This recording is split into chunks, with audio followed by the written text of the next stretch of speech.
Hello guys, welcome back to my channel Sajghar. তো বন্ধুরা, আমি সোমা আর আজকে তোমাদের সাথে শেয়ার করব আমি ঘরে কীভাবে পিৎজা তৈরি করি। তো বন্ধুরা, ভিডিওটা এন্ড পর্যন্ত দেখতে থাকো। আশা করি ভিডিওটা তোমাদের ভালো লাগবে। আর ভিডিওটা যদি ভালো লেগে থাকে একটা লাইক দিয়ে দিও, শেয়ার করে দিও আর কমেন্ট করে জানিও ভিডিওটা তোমাদের কেমন লাগলো। আর যারা আমার চ্যানেলে নতুন তারা আমার চ্যানেলটাকে সাবস্ক্রাইব করে দিও আর পাশে থাকা বেল আইকনটাকে অবশ্যই টিপে দিও, যাতে আমাদের সব নোটিফিকেশানগুলো তোমরা তাড়াতাড়ি পেয়ে যাও।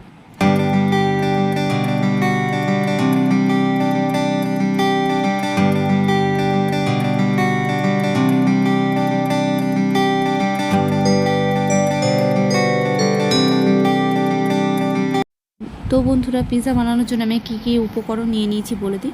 এখানে আছে টমেটো, আমি স্লাইস করে কেটে রেখেছি। এখানে আছে বেবিকর্ন, তো বেবিকর্ন ঘরে ছিল তো আমি এটা দেবো আজকে। তো এখানে আছে ক্যাপসিকাম, এখানে আছে পেঁয়াজ, আর এখানে আছে চিজ, এখানে আছে পিৎজা সস নিয়ে নিয়েছি। এখানে আছে অরিগানো, এখানে আছে চিজ স্প্রেড, আর এখানে আছে চিলি ফ্লেক্স। তো আজকে আমার পিৎজা বানানোর জন্য এই সব উপকরণগুলো লাগবে। আর সঙ্গে আছে পিৎজা ব্রেড। তো পিৎজা ব্রেডটা আমি নিজেই ঘরে বানিয়েছি। তো এটা আমি পিৎজা ব্রেডটা অ্যাকচুয়ালি আমি কালকে বানিয়েছিলাম, তো কালকে বানাবো ভেবেছিলাম, তো কালকে হয়নি, তো সেই জন্য রাখা ছিল, সেই জন্য আমি সেটার ভিডিওটা তোমাদের দেখাতে পারছি না, সরি তার জন্যে। তো আজকে আমি পিৎজাটা বানাবো আমি ওটিজিতে। তো ওটিজির জন্য পিৎজা বানানোর জন্য আমার কোনো প্লেট নেই, সেই জন্য আমার ওটিজিতে যেটা প্লেটটা আমি ইউজ করি সেই প্লেটের মধ্যেই আমি পিৎজা বানাই। তো এখানে আমি পিৎজা বানাবো, দেখো এই প্লেটের মধ্যে। তো আমি এখানে তেল দিয়ে দিয়েছি, তেলটা ভালোভাবে মাখিয়ে নেবো। তো এখানে আমার কোনো ব্রাশ নেই, তো আমি হাত দিয়েই দিয়েছি, মাখিয়ে নিয়েছি তেলটাকে। তো দেখো তেলটা মাখানো হয়ে গেছে। এবার আমি পিৎজা ব্রেডটা নিয়ে নেবো, এর মধ্যে রেখে আমি এর ওপর একটু সামান্য তেল দিয়ে দেবো, দিয়ে এটাও আমি ব্রাশ করে নেবো। বাট এখানে ব্রাশ নেই বলে এটাও আমি হাত দিয়েই করব। আর বন্ধুরা, ধারে অবশ্যই তোমরা তেল একটু মাখিয়ে নেবে পিৎজা ব্রেডে, তাহলে ব্রেডটা খেতেও খুব টেস্টি হয় আর খুব ভালো হয়। তো দেখো এইভাবে আমি তেল মাখিয়ে নিয়েছি। এবার আমি পিৎজা সসটা আমি এর ওপর লাগিয়ে দেবো, একটু বেশি করেই দেবো, তাহলে খেতে আরও টেস্টি হবে পিৎজাটা।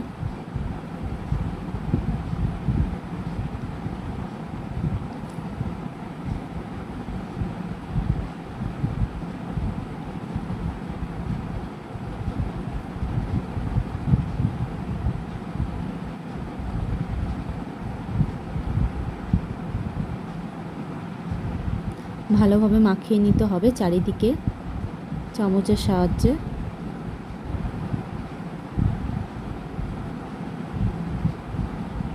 তো দেখো মাখানো হয়ে গেছে ভালোভাবে। এবার আমি চিজ স্প্রেডটা আমি এর ওপর দিয়ে ভালোভাবে লাগিয়ে নেব, একটু বেশি করেই দেব।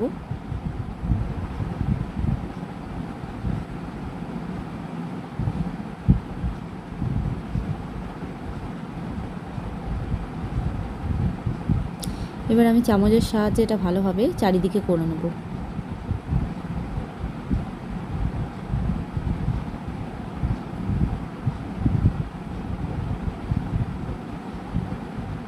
এখানে কিপটামো করলে চলবে না, একটু বেশি বেশি দিতে হবে, সেই জন্য একটু বেশি বেশি দিলাম, না হলে পিৎজাটা খেতে অত টেস্টি হবে না। এই চিজ স্প্রেডটা দিলে খুব ভালো লাগে খেতে, তা আমি এখানে চিজ স্প্রেডটা ইউজ করি যখনই বানাই। তো এবার দিয়ে দেবো, এবার সাজিয়ে দেবো সব সবজিগুলো আমি আস্তে আস্তে করে। তো বেবিকর্নটা দিয়ে আমি আগেও বানিয়েছিলাম, খুব টেস্টি হয়। বেবিকর্ন দিয়ে যে কোনো রেসিপি বেবিকর্ন দিলে আলাদা একটা টেস্ট আসে, আর টেস্টটা আর যে পিৎজাটা আরও ভালো, আরও বেশি টেস্ট হয়ে ওঠে। সেই জন্য বলি, তোমরা যদি পারো বেবিকর্ন অবশ্যই টেস্ট করো, দাও সব যে কোনো রেসিপিতে বেবিকর্ন দেবে, দারুণ হয় রান্না। অন্তত পক্ষে পাস্তা রেসিপিতে বা চাউমিন বা পিৎজা এগুলোতে খুব ভালো লাগে আমার, স্বাদটা আরও দ্বিগুণ বেড়ে যায়। তো এখানে পেঁয়াজটা বেশ গোল গোল ছিল, তো আমি একটু ভেঙে ভেঙে করে দিচ্ছিলাম, নাহলে আটকাচ্ছিল না, উঁচু হয়েছিল। তো এইভাবে আমি সবজিগুলো সাজিয়ে নিলাম, তোমরা তোমাদের মতন করে সাজিয়ে নেবে।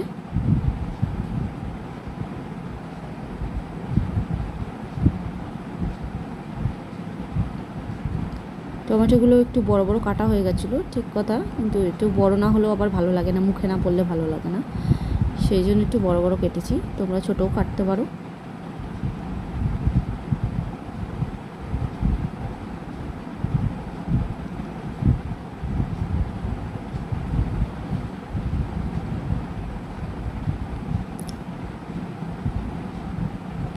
তো দেখো ঠিক এইভাবে আমি সাজিয়ে নিয়েছি।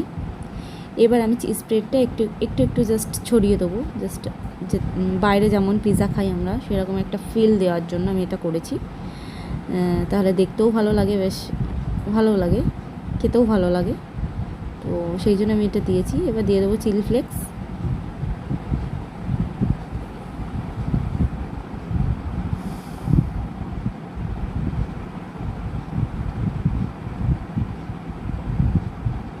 এবার দিয়ে দেবো অরিগানো সিডস। তো বন্ধুরা ক্যামেরাটা এক হাতে ধরে আর এক হাতে ধরে আমি মানে অরিগানো সিডসটা আমি ঢালছিলাম, সেই জন্য আমার ক্যামেরাটা নড়ে গেছে। যাই হোক, এক হাতে হয় না। তো এবার আমি দিয়ে দেবো এর মধ্যে চিজ। তো এখানে আমার স্লাইস চিজ ছিল না, তো আমি এই বারটাকেই ভালোভাবে একটু গ্রেট করে দেবো। আর খুব একটু বেশি, খুব দেবো না, বেশি কম করেই দেবো, কারণ আমি চিজ স্প্রেড তো দিয়েছি, সেই জন্য এই ওপর দিয়ে জাস্ট একটা ডেকোরেশনের জন্য এটা একটু দেওয়া। তা অনেকটাই দিয়েছি, খুব কমও দিইনি। ঠিক আছে, হয়ে গেল, তাহলে আমাদের সাজানো হয়ে গেল পিৎজাটা। এবার ওভেনে ঢুকিয়ে দেবো। ওভেনটা প্রিহিট করার জন্য আমি চালু করে দিয়েছি। তো আমি এখানে দিয়ে দেবো 10 মিনিটের জন্য প্রিহিট করতে 180 ডিগ্রিতে।